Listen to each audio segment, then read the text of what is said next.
Abra sua Bíblia. Em que livro? Primeira carta de Paulo aos Tessalonicenses. Uma das primeiras comunidades que ele fundou, conforme a gente lê em Atos dos Apóstolos, capítulo 17. Carta que ele escreveu no ano 50. Da onde veio inspiração para o tema desse acampamento. Saiba, cada um de vós viver santamente o seu matrimônio. E nós meditávamos de manhã 4 pontos fundamentais do capítulo 4. Como deveis proceder para agradar a Deus? O que fazer para agradar a Deus? Depois, que progridais sempre mais. Eu quero retomar esse tema agora.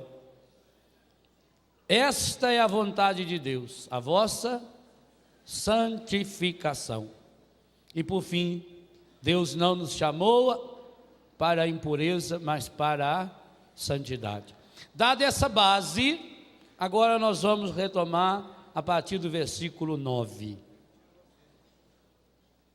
O 8 faz uma ligação entre eles, ao dizer que desprezar esses preceitos é desprezar a Deus.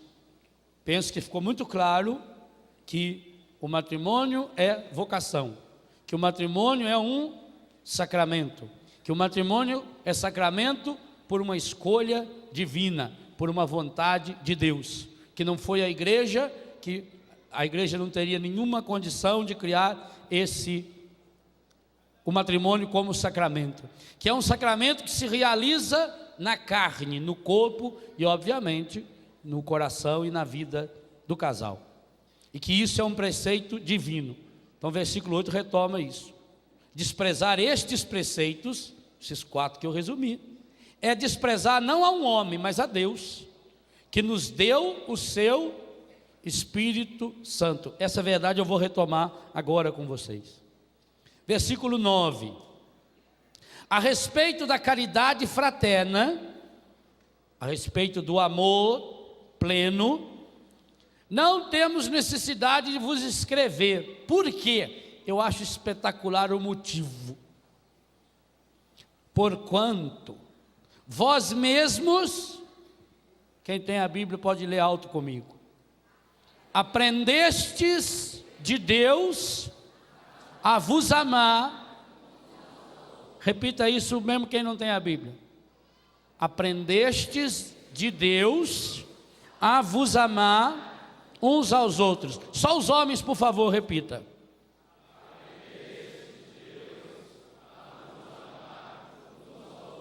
Eu esperava mais de vocês, homens. Pensei que vocês iam falar aquele aprendestes de Deus. Vamos ver? Só os homens mesmo.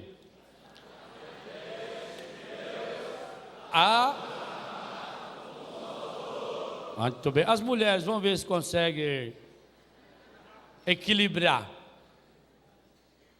Aprendestes.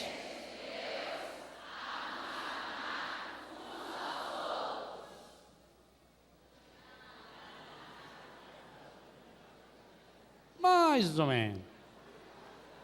Junto, vamos ver se junto melhor. Aprendestes?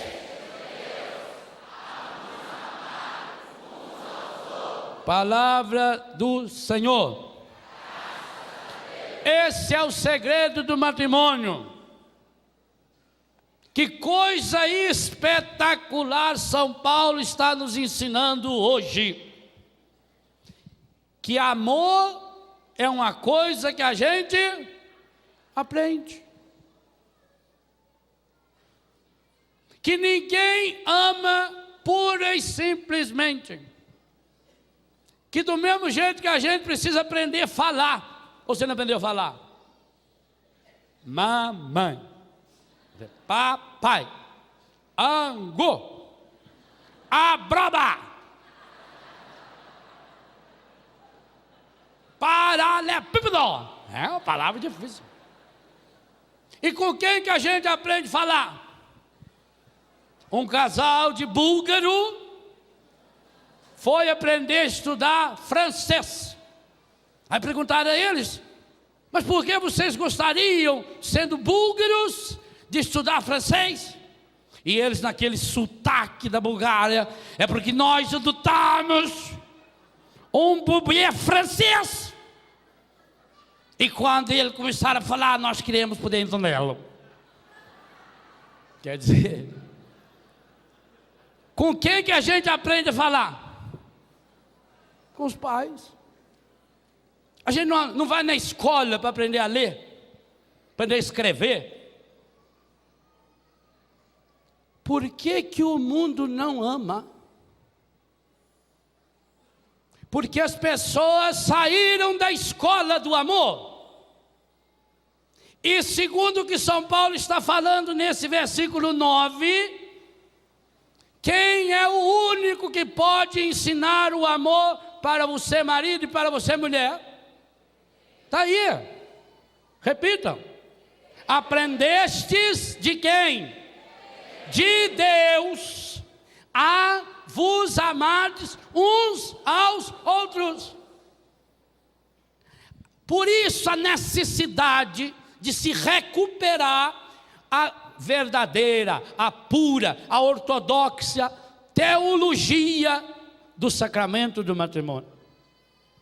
Os casais precisam aprender de Deus a amar. Eu terminava a reflexão dizendo que Jesus Cristo, além de revelar e de elevar o amor humano à condição sacramental, é o único que possibilita amar.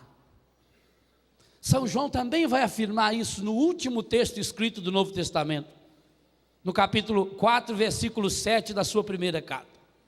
Caríssimos, amemo-nos uns aos outros, porque o amor vem de Deus, procede de Deus. Aquele que ama é nascido de Deus e conhece Deus. Quem não ama não conhece Deus, porque Deus é amor. O que São Paulo está dizendo aqui é coisa muito prática. O que São Paulo está dizendo aqui é o seguinte: qualquer pessoa que se afastar de Deus, em pouco tempo deixará de amar. Que o único jeito de você, primeiro, essa verdade bíblica fundamental, que me parece que o mundo esqueceu, de que amar é algo que a gente aprende, como a gente aprende a falar, como a gente aprende a tocar um instrumento. E além de aprender, quando é que eu toco bem um instrumento? Quando eu treino muito, e quando eu tenho um bom professor. Se eu não tiver um bom professor, aprendo errado. Se não tivesse alguém para me ensinar certo, eu aprenderia errado. Quanta coisa a gente aprende errado e não para pensar. Algumas coisas na vida você aprendeu errado.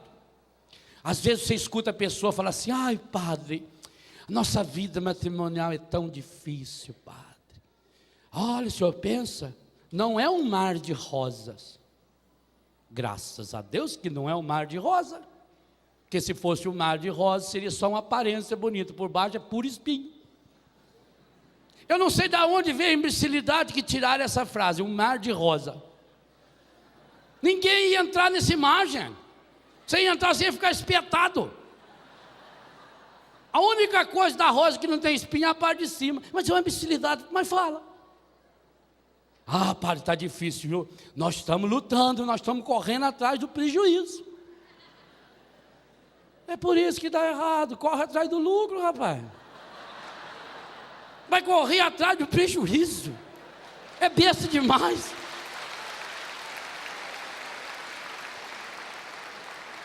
Fulano está na UTI, o estado gravíssimo, está correndo risco de vida. É risco de morte. De vida eu quero correr esse risco todo dia, toda hora. Está vendo como a gente fala e não percebe? A gente fala bobagem. A gente aprende coisa errada. Os jornais dizem: descobriu-se que o fulano se suicidou. Olha, isso é fantástico, porque suicídio é matar-se. A si mesmo. Sídio é morte. Então, se suicidou, se matou-se. É uma coisa fantástica. É um duplo assassinato de si mesmo. Se suicidou-se, matou-se. A gente aprende bobagem. Então, assim também nós vamos pela vida fora. E hoje nós não estamos aprendendo a amar. Primeiro porque a gente acha que o amor é coisa natural. Tem gente que pensa que o amor é instintivo. Mas padre, o amor de um homem por uma mulher é um amor instintivo. Fosse assim, só se uniria quando estivesse no cio.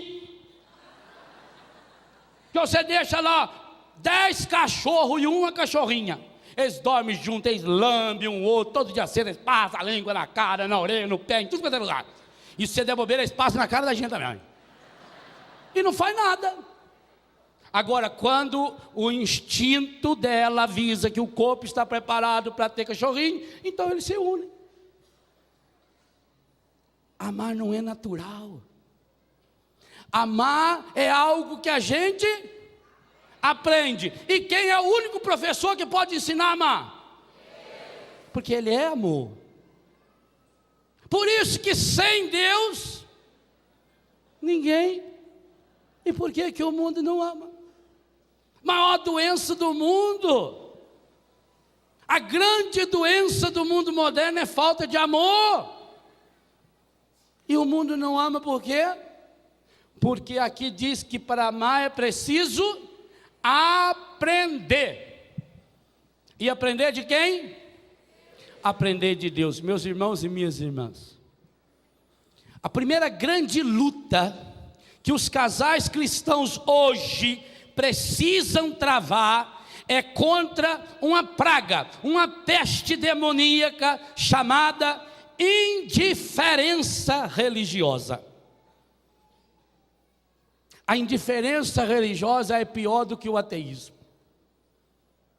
O ateísmo, que foi muito forte nos 2 séculos passados, o ateísmo que teve grandes pensadores, Nietzsche, Freud, Feuerbach, Karl Marx, Jean-Paul Sartre, Simone de Beauvoir e outros.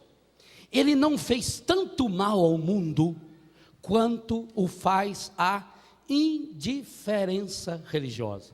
Qual é a diferença de ateísmo para indiferença religiosa?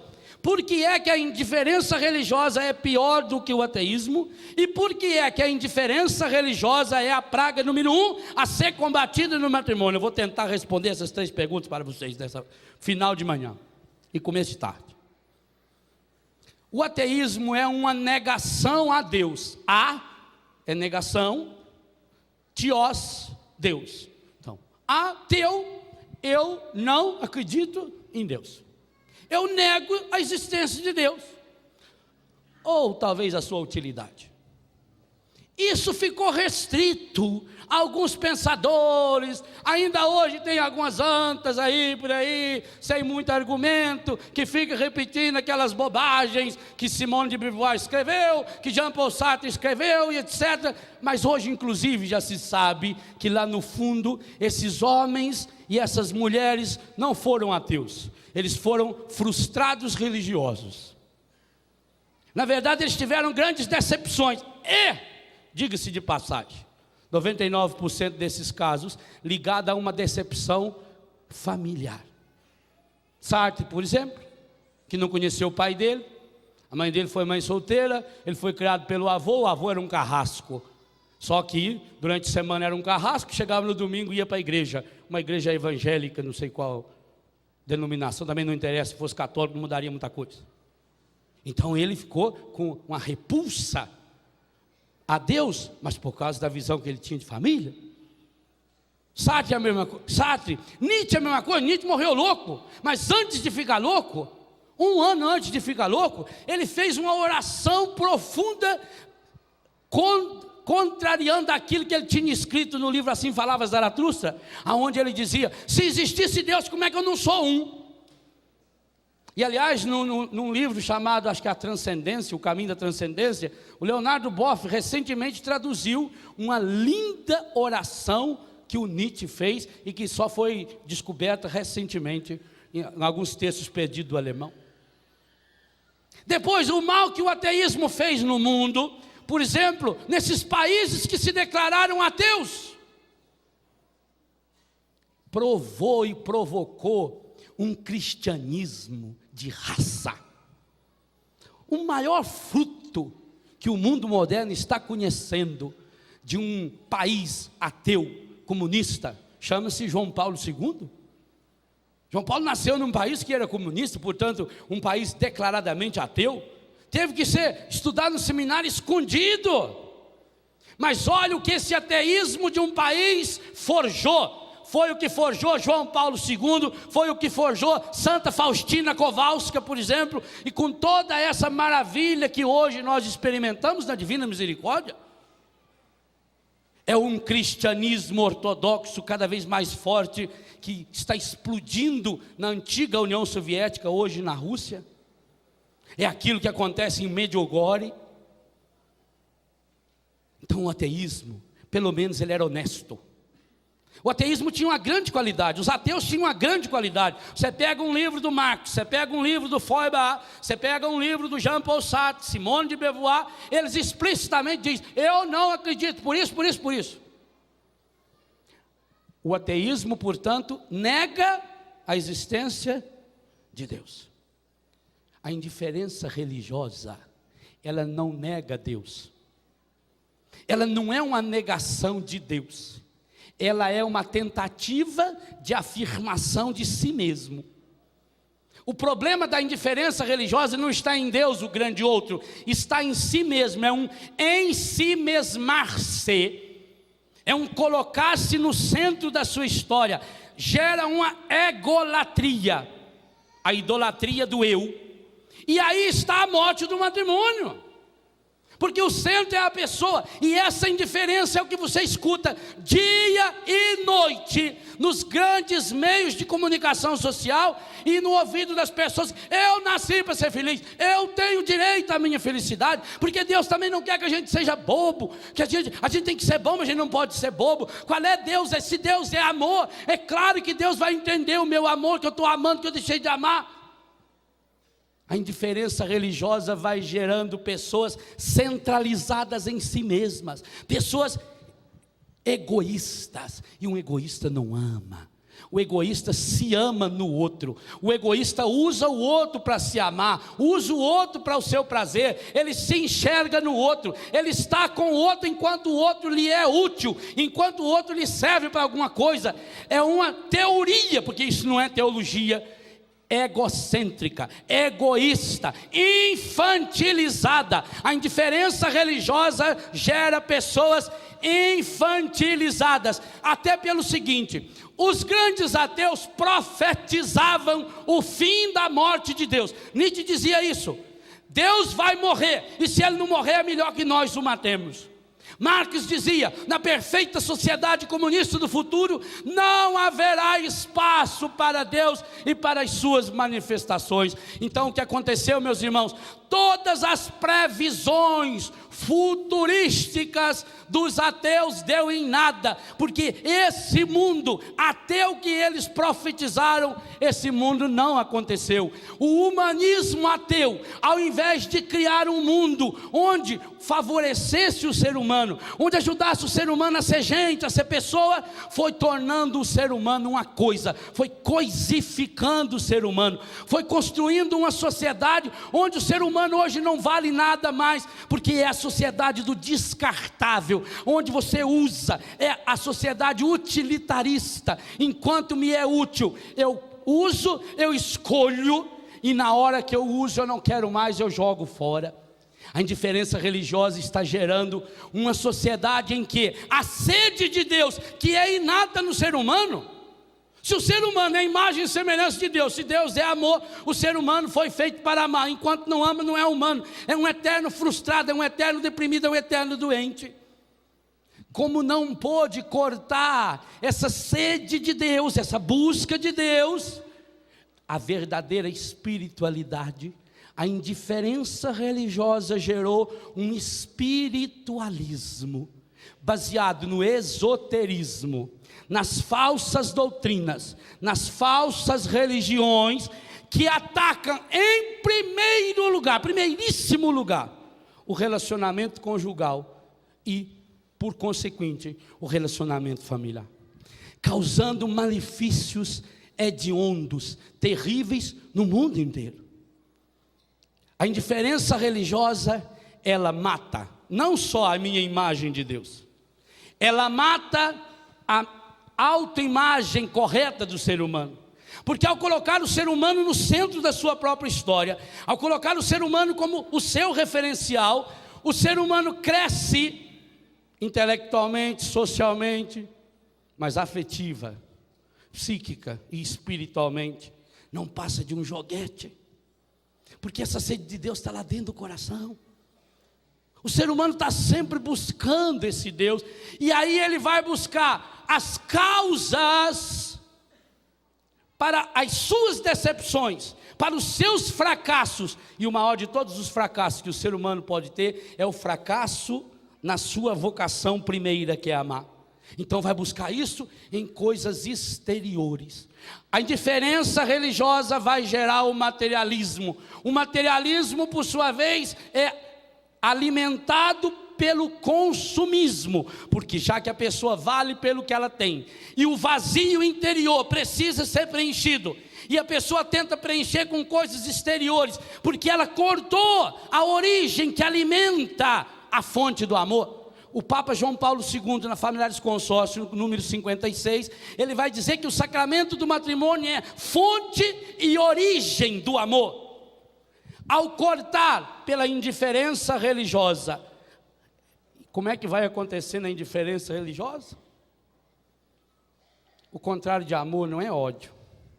O contrário do amor é indiferença. Eu vou me afastando. Eu vou tirando Deus da minha vida. Eu não alimento mais esse amor. Então eu não vou à igreja, eu não participo de um grupo, eu não participo de oração, eu não rezo junto. Gente, é triste, mas é verdade. Mesmo casais que se dizem cristãos, têm intimidade física, ficam pelados um diante do outro. Tem intimidade econômica, eles têm até conta conjunta num banco, mas não tem intimidade espiritual. Olha o que a indiferença religiosa vai gerar. A falta da intimidade espiritual. Ora, e ao faltar essa intimidade espiritual, a gente vai pouco a pouco perdendo a capacidade de amar.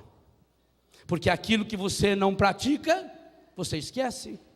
Quando eu fui noviço, em 1983, veio ao Brasil o padre André Perru, que era um dos conselheiros gerais da minha congregação. Então ele ficou uns 15 dias dando um curso no noviciado, e o meu superior me colocou como o intérprete dele. Então a gente conversava o dia inteiro, ele me corrigia no francês, né, porque a gente estudava francês na escola. Passaram-se 8 anos, eu estava na teologia, esse padre voltou ao Brasil. E quando ele me viu, ele veio todo feliz e começou a falar comigo. E eu não conseguia formular uma frase com ele, porque fazia 8 anos que eu não praticava aquela língua. Do mesmo jeito que você, deixando de praticar um idioma, você perde, deixando de praticar uma habilidade. A senhora está acostumada a fazer um tipo de comida todo dia, deixa de fazer, passa um tempo sem fazer, quando for fazer tem que olhar na receita, que já esqueceu. E se faz todo dia, não, é automático. Pega aqui, põe um arroz, põe lá aquela meia colher lá, já joga lá dentro, conversando e vai.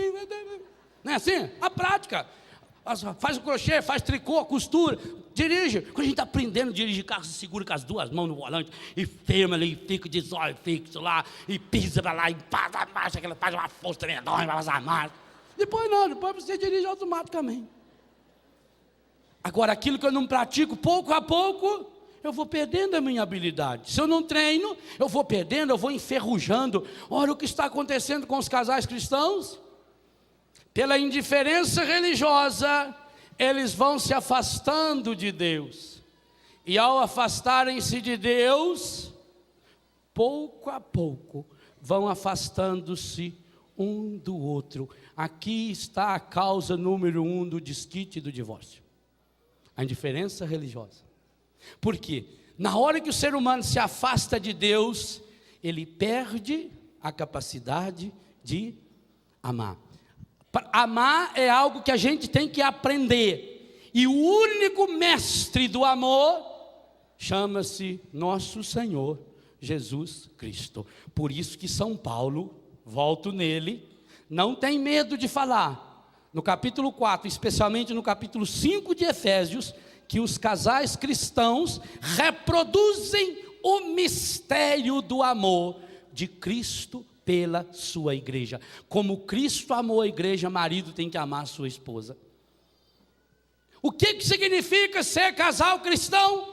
Ser casal cristão significa fazer no mundo, a partir do matrimônio, aquilo que Jesus Cristo fez. E o que foi que Jesus Cristo fez? Qual é a grande meta proposta que se concretizou na pessoa de Jesus?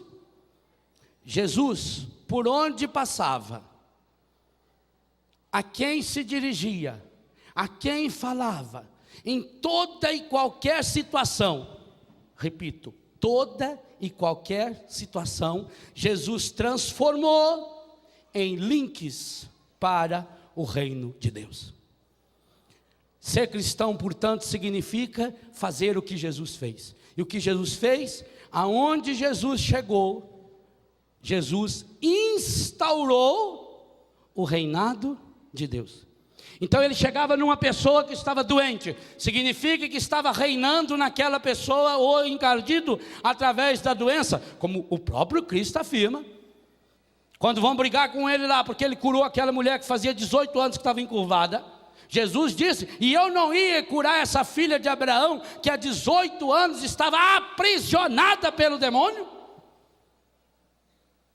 Então ele chegava numa pessoa, numa mulher encurvada, num cego, num paralítico, que há 38 anos estava na beira da piscina de Betesda, no cego Bartimeu, na estrada de Jericó, e ele devolvia a visão para aquele cego, e ele fazia aquele paralítico andar, e ele colocava ereta, firme, de pé, aquela pessoa encurvada. Ele chegou lá naquele lugar, e o pai veio desesperado e trouxe até ele um menino, que era como se fosse alguém que estava dominado pela droga. O menino vivia pelado, vivia nos cemitérios. Em outra versão, ele vivia se batendo, se cortando, estava sempre de noite, não conseguiam amarrar, não conseguiam colocar cadeias nele. Então esse menino estava dominado pelo reinado do demônio, dominado pelo reinado do ódio, do desamor e do pecado. Jesus chega e o reinado do desamor desaparece, o reinado do pecado desaparece, e por isso logo em seguida, quando chegam, ele está sentado aos pés de Jesus, ele está vestido, devolveu a ele a sua dignidade humana.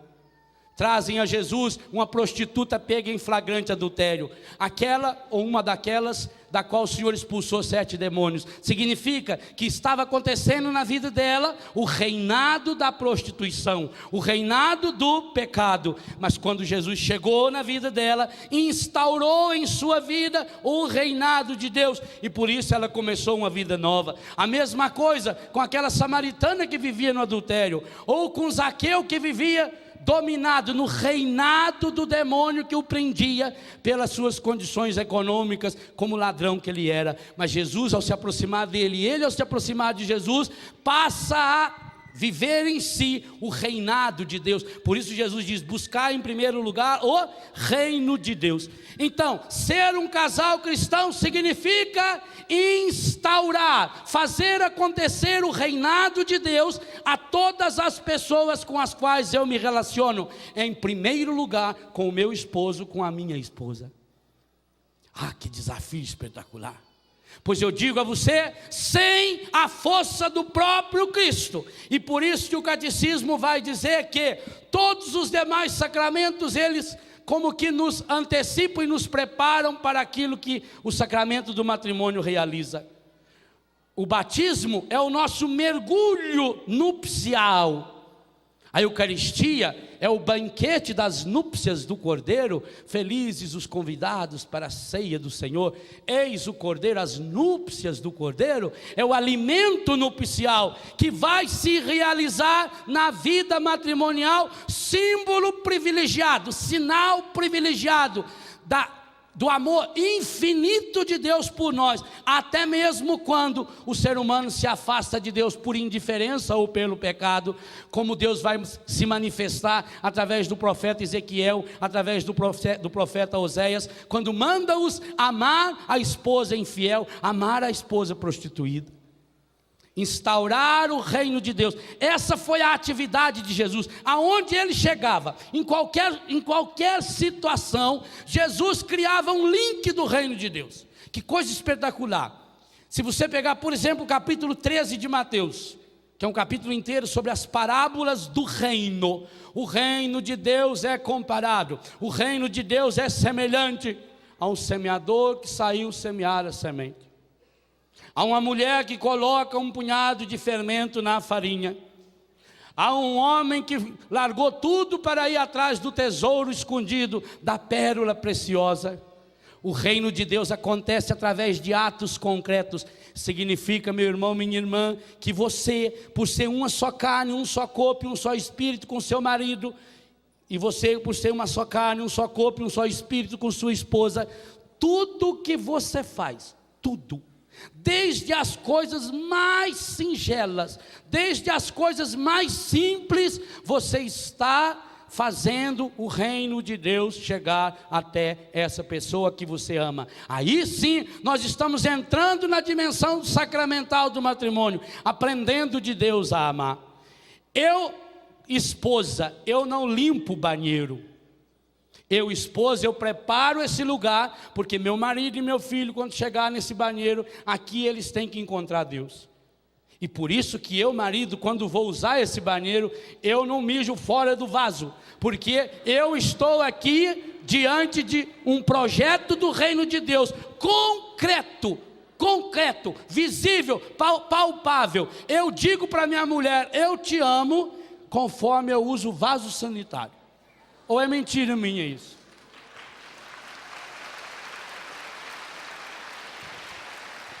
Por isso tem muito homem que precisa aprender a amar. Ou a fazer xixi. Eu construo o reino de Deus na hora que eu estou fazendo comida. Eu não estou fazendo comida, eu estou construindo o reino de Deus. E nesse sentido há um aspecto curador naquilo que eu falo, naquilo que eu faço. Agora, sem Deus isso é possível? Quando aquele ministro, não sei das quantas, falou para a Madre Teresa de Calcutá, que vai ser beatificado no dia 19 de outubro desse ano. Madre, honestamente queria dizer uma coisa à senhora. Por dinheiro nenhum no mundo eu faria o que a senhora está fazendo. Ela virou e disse, nem eu. Por dinheiro não. Por que ela fazia? Pois isso precisa colocar lá no dia a dia da sua vida matrimonial, porque senão perde o seu sentido.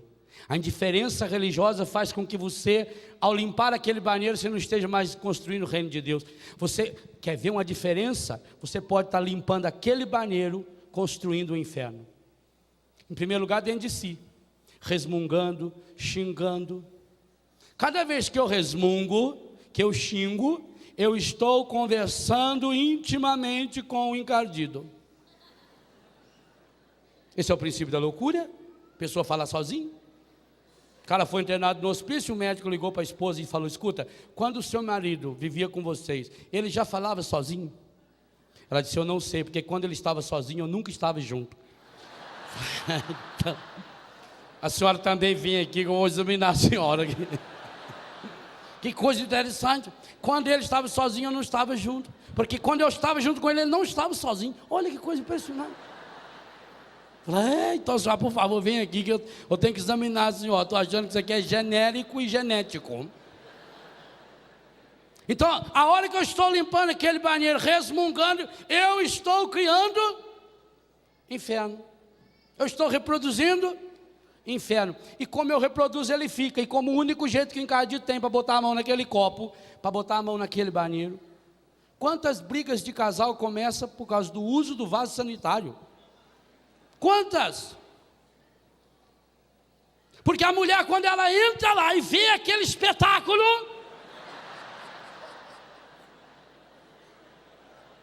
cada uma daquelas 18 gotas amareladas estão a lhe dizer: sua boba, sua escrava. Viu? É isso que dá a mulher aceitar esse negócio da igreja que não pode largar. Quero ver se o padre vem limpar essa merda aqui agora. Quantas? Há um diálogo do encardido com a pessoa, porque ficou ali uma semente do inferno. E eu vou dizer uma coisa a você: se você não tiver a capacidade de arrancar aquela semente do inferno e transformar em céu, você não aprendeu a amar. Amar é ter essa coragem. Olha aqui, eu vou dizer uma coisa para vocês que a televisão não conta, a televisão dos outros canais não conta.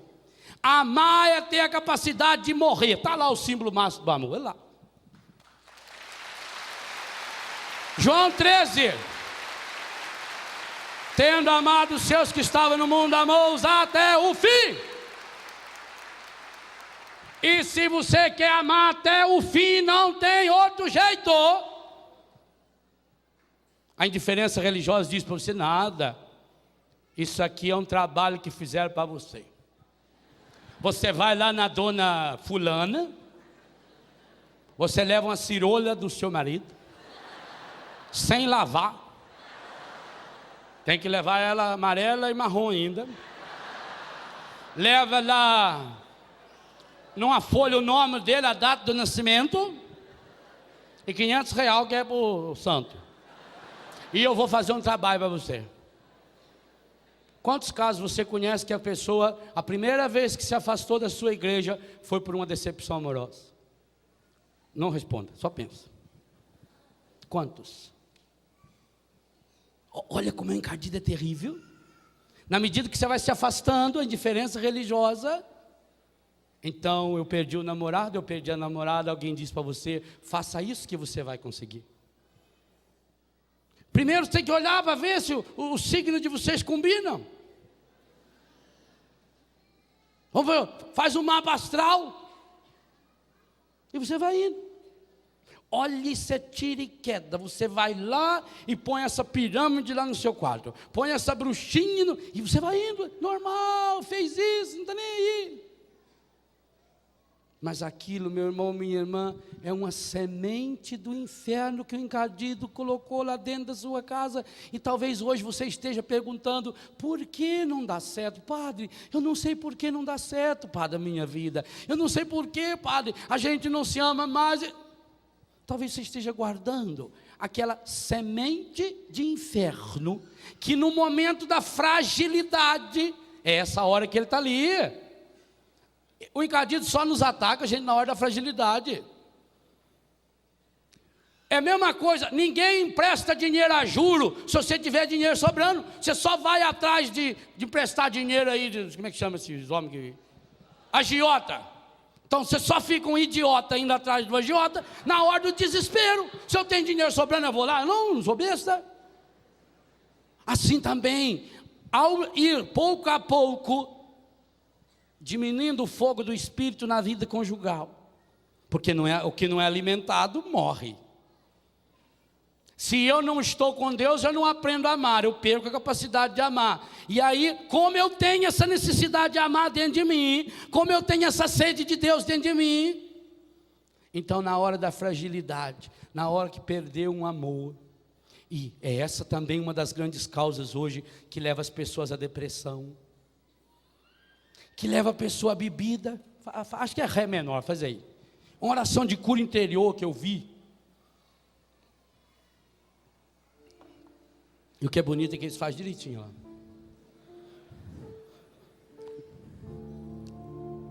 Garçom, aqui nessa mesa de bar, você já cansou de escutar dezenas de casos de amor. Garçom, no bar todo mundo é igual. Meu caso é mais um, é banal. Mas presta atenção, por favor. Saiba que o meu grande amor hoje vai se casar. Mandou uma carta para me atazanar. Deixou em pedaços o meu coração. E para matar a tristeza, só mesa de bar. Quero tomar todas, vou me embriagar. E se eu pegar no sono, me deite no chão. Oração de cura interior. Percebeu? Olha o que o encardido faz.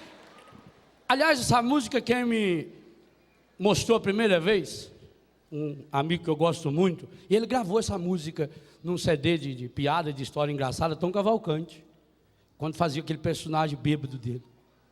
Isso é uma oração de cura interior que entra no seu ouvido. Então, eu não estou bem. A mulher foi lá para a tia fazer o trabalho. E ele foi para o boteco, para tomar, para chorar. Tudo que está escrito nessa música é verdadeiro? Tudo. Aliás, o autor dela é muito inteligente, é um homem que fala vários idiomas, inclusive. Pensa, olha o que o encardido está fazendo, gente. Ele está lançando aqui uma semente de inferno terrível, que é contaminação espiritual, que tem destruído, mas, meu Deus, quantas famílias hoje estão destruídas, arrasadas, pisoteadas pela contaminação espiritual, porque dali para fazer a invocação dos mortos, dali para fazer guia espiritual, dali para tomar passes, dali para levar coisa para jogar na casa, para purificar a casa, né, para defumar o ambiente. Isso vai impregnando a casa, impregna os filhos, leva as crianças também, vai criando uma corrente, todo mundo dá a mão lá e faz uma corrente e evoca os demônios. Ora, a Bíblia nos diz que os demônios vêm até de enxerido, quanto mais quando é chamado. O encardido não nos respeita. Jesus sim, ele diz, eu estou à porta e bato, se abrir eu entro. O encardido não, ele fica ali rondando feito um leão. Se ele achou um buraquinho de nada, ele entra inteiro, ele fica lá escondidinho. Então nós levamos as mulheres, infelizmente, que a grande maioria infelizmente são mulheres. E isso não resolve, ela vai para o mesmo caminho do homem, ela começa a tomar uns remedinhos, que não consegue dormir mais. Porque aí aquilo que a mãe do santo, parenta do santo, prima do que santo que é isso, eu não sei. Que até é uma pessoa boa, ela tem lá uma imagem do coração de Jesus. O encardido, gente, a palavra diz bem claro, para nos seduzir, ele se traveste de anjo de luz. Olha o que ele faz. Uma pessoa boa, ela só faz o bem, é por o bem, ela não faz o mal. E aquilo não resolve, eu vou para a minha casa, e aí põe uma minhoca na minha cabeça. Porque você olha para a pessoa está lá na sua frente, fragilizada. Ora, a pessoa fragilizada é a forma que você mandar. Com dor você faz qualquer coisa. Uma vez em Londrina eu estava pregando um retiro, e me deu uma infecção no ouvido. Mas eu tinha tanta dor de ouvido, desesperado. Uma mulher falou para mim, sabe o que é bom? É xixi. Eu ri da cara dela. Falei, como é que eu vou mijar na orelha, mulher? Eu falei, sim, a beleza. Fui embora. De noite, gente, ouvido. Não tive dúvida. Fui lá, enchi a mão. Passou. É quentinho, né? A mãe não punha aquele óleo quentinho. Uma beleza.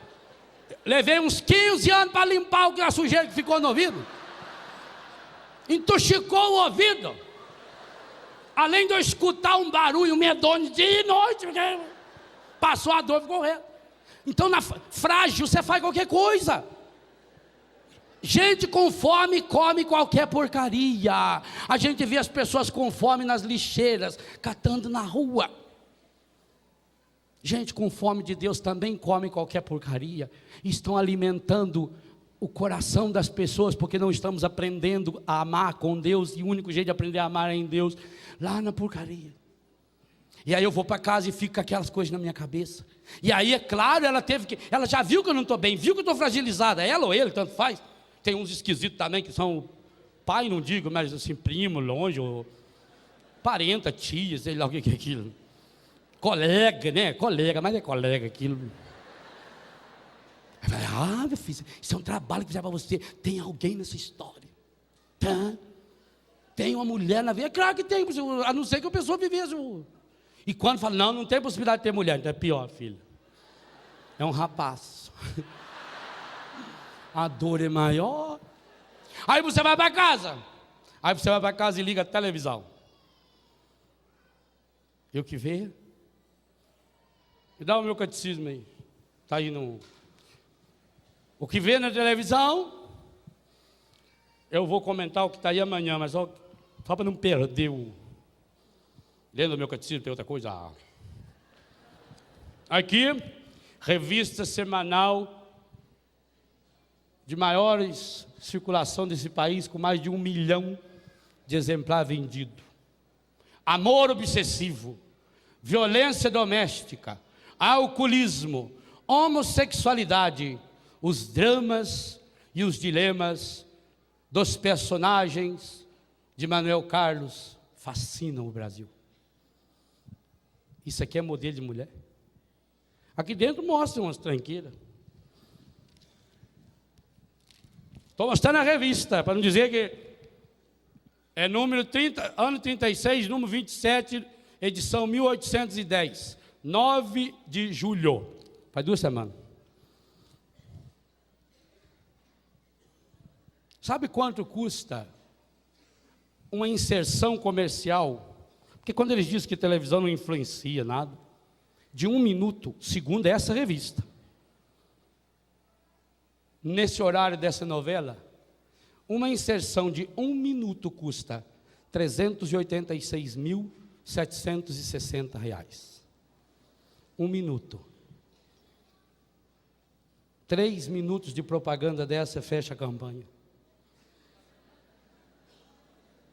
Olha com o que nós estamos alimentando nosso povo. 35 milhões de pessoas em média estão assistindo essa merda aqui. Está aqui. Mas acontece que eles sabem que se vai para o intervalo comercial, você tem aquele zapping, controle terremoto, você aperta o botão e muda. Então, existe o merchandising. Merchandising é, no meio de um diálogo amoroso, você cita o nome de um produto.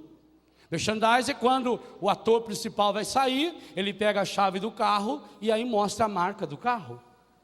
Aquela aparição que demora 5, 6 ou 8 segundos. O merchandising nunca passa de 10 ou 12 segundos. Sabe quanto custa um merchandising dentro dessa novela? R$ 453 mil. Quem paga? Quem paga? E os personagens? Os temas principais: agressão física contra mulheres e mulher contra marido. Maior audiência, segundo um gráfico que está aqui, foi o dia que uma mulher aqui chamada Heloísa feriu o marido. Heloísa significa mulher divina. Elohim Ish. Todos os nomes de personagens femininos dessa novela, e alguns masculinos, são ligados à experiência religiosa. Todos. Coincidência?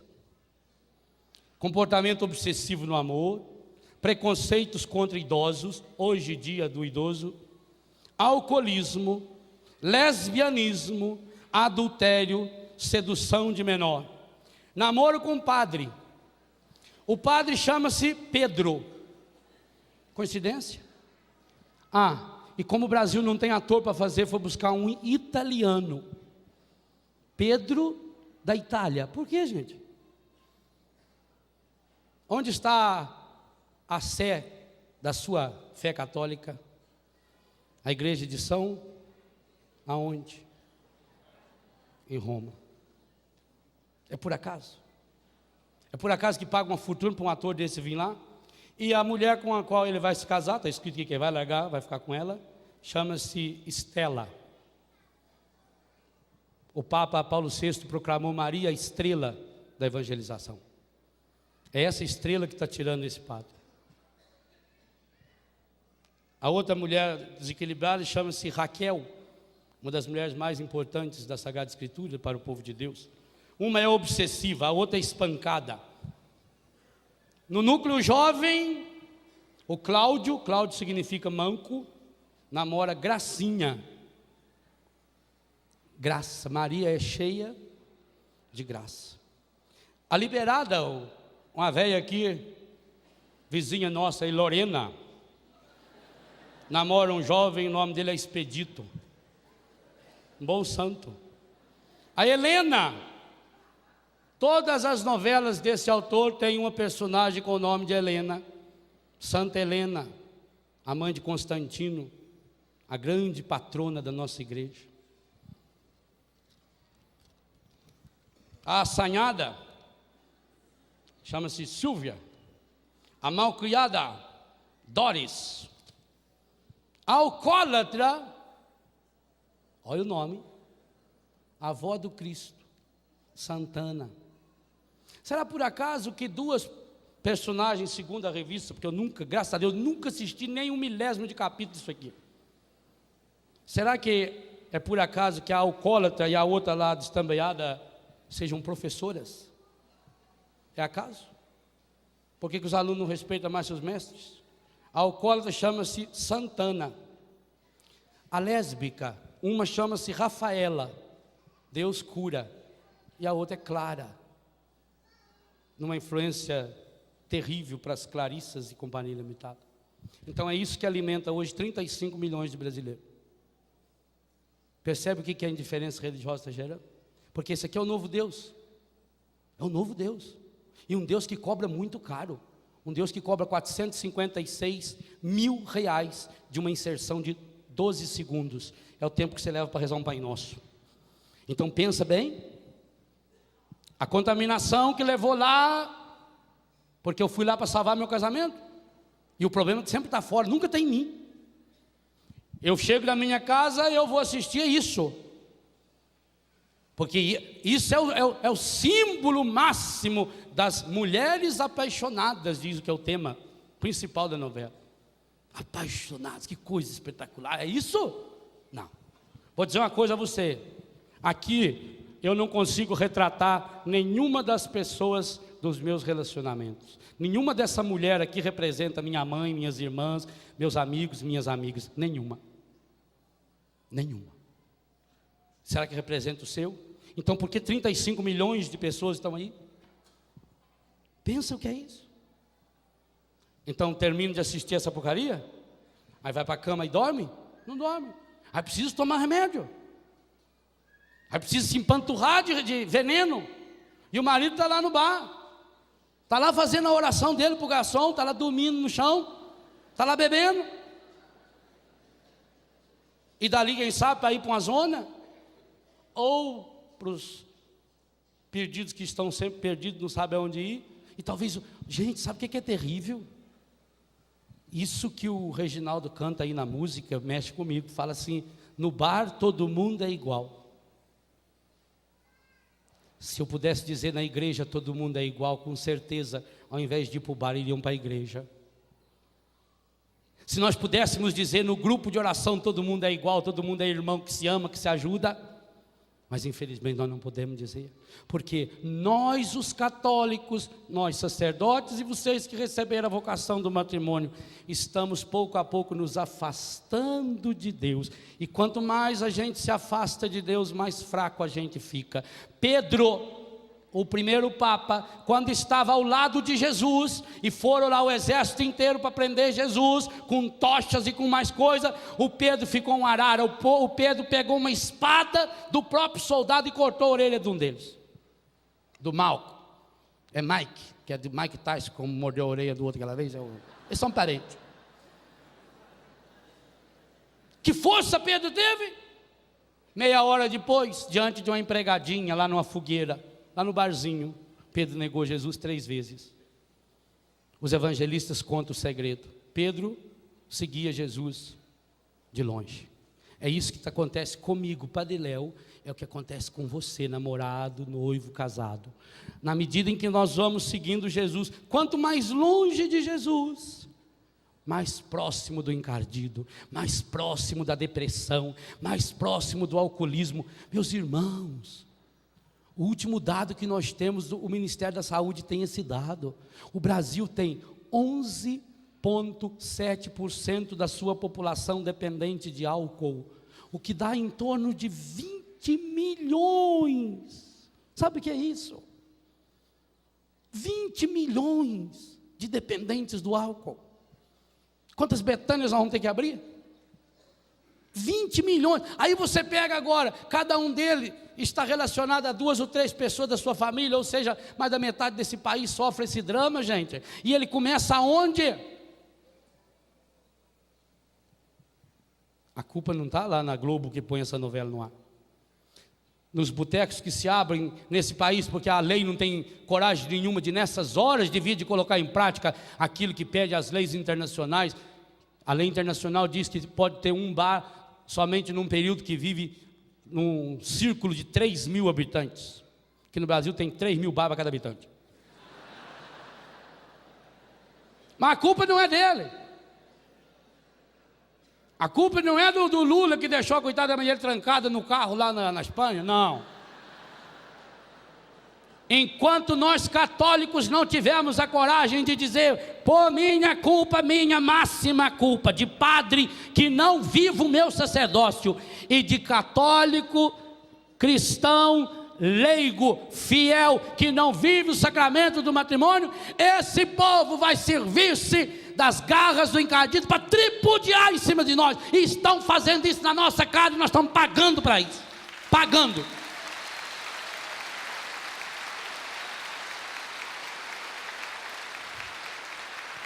E o que fazer então? Não tem outro jeito. Leva para Deus o problema. Padre, mas às vezes eu não sei rezar. Às vezes eu nem consigo rezar. Não consegue rezar? Olha para Deus. Faz Mi maior. É uma outra música de cura interior. E que está relacionada à família estragada, mas que achou uma saída. E é essa saída também que eu quero apresentar a você. É de sonho e de pó,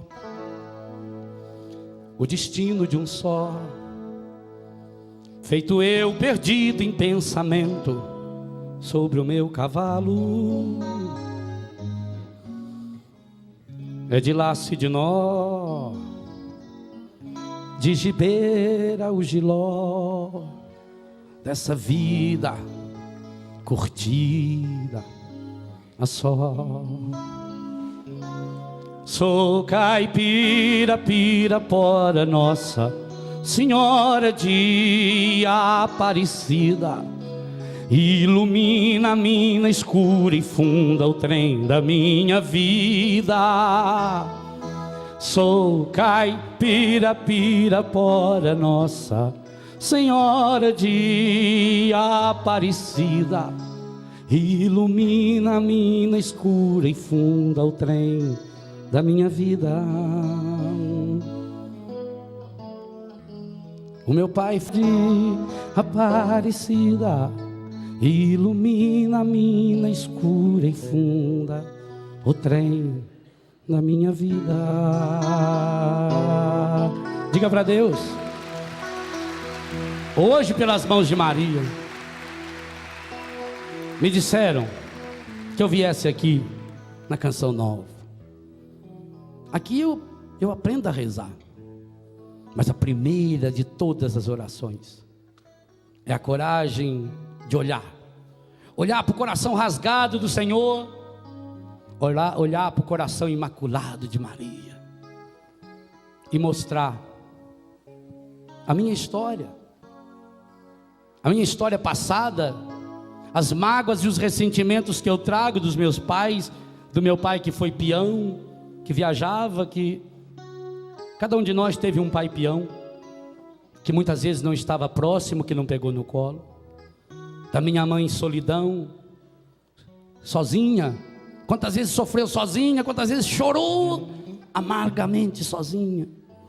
Quantos de nós trazemos marcas profundas, porque a nossa ingratidão pela indiferença religiosa faz com que a gente só se recorde das coisas ruins. Uma palavra que o pai ou a mãe falou, a gente não esquece se foi negativa, e milhares de palavras e de atitudes de amor nós nos esquecemos quando nós centramos-nos em nós mesmos, olhando para nós mesmos, nos afastamos de Deus.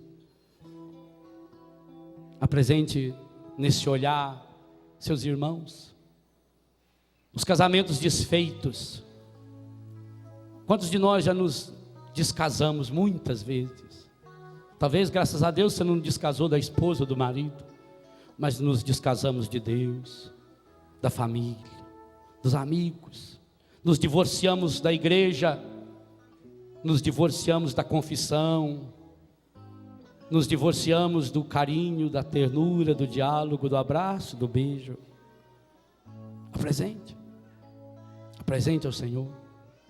Me disseram que eu viesse aqui para pedir de romaria. Eu preciso que você reze por mim, e eu quero rezar por você. Isso é romaria. Irmãos que se ajudam, marido e mulher que se levantam no Senhor.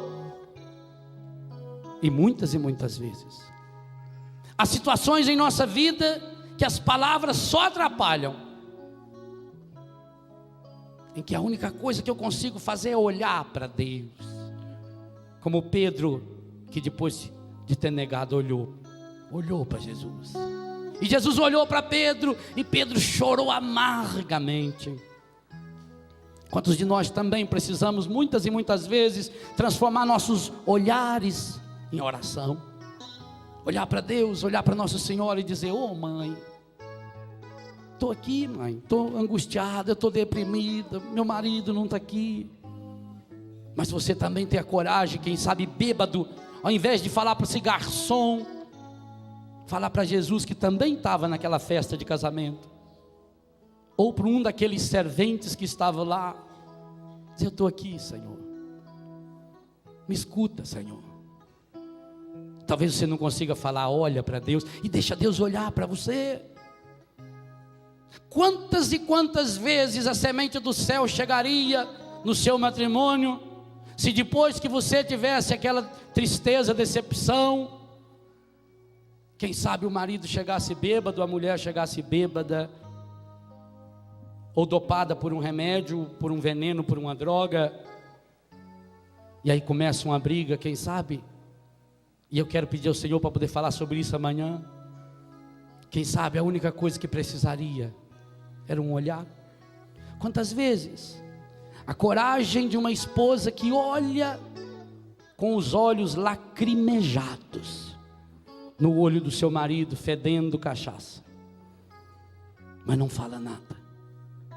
Esse olhar é reza. Marido, com seus olhos lacrimejados, porque o homem chora no bar, chora na rua, chora na zona, mas precisa chorar em casa. Talvez a única coisa é um olhar lacrimejado para sua esposa, e aquele olhar que não fala nada, ele diz tudo. Aquele olhar, talvez acompanhado de um toque na mão, é um dizendo para o outro: eu sou seu, você é minha. Nós vencemos até aqui, nós vamos vencer, nós vamos sair dessa, nós vamos tirar nosso filho desse buraco, nós vamos vencer essa doença, porque quando eu olho para você e você olha para mim, há um terceiro elemento, uma terceira pessoa que está olhando para nós dois o tempo inteiro, e olha-nos com a compaixão e a misericórdia, o olhar do coração manso, humilde de Jesus, o olhar do Espírito que nos fecunda com seu amor, o olhar do Pai que nos chama a aprender com Ele, a amar, amar, amar, amar. Olhe para o seu marido e olhe para a sua mulher e não tenha medo, porque quando você verdadeiramente olhar para o seu marido e olhar para a sua mulher, Deus está olhando para vocês, e aí é só olhar para Ele. Olha para Deus, olha para Deus, olha para Nossa Senhora, peça essa força, mas para isso a gente tem que ser bobo, como o Renatinho ensinou, é preciso ser caipira, caipira que acredita ainda nos valores da vida. Me disseram, porém, que eu viesse aqui para pedir de romaria e prece a paz nos desalentos.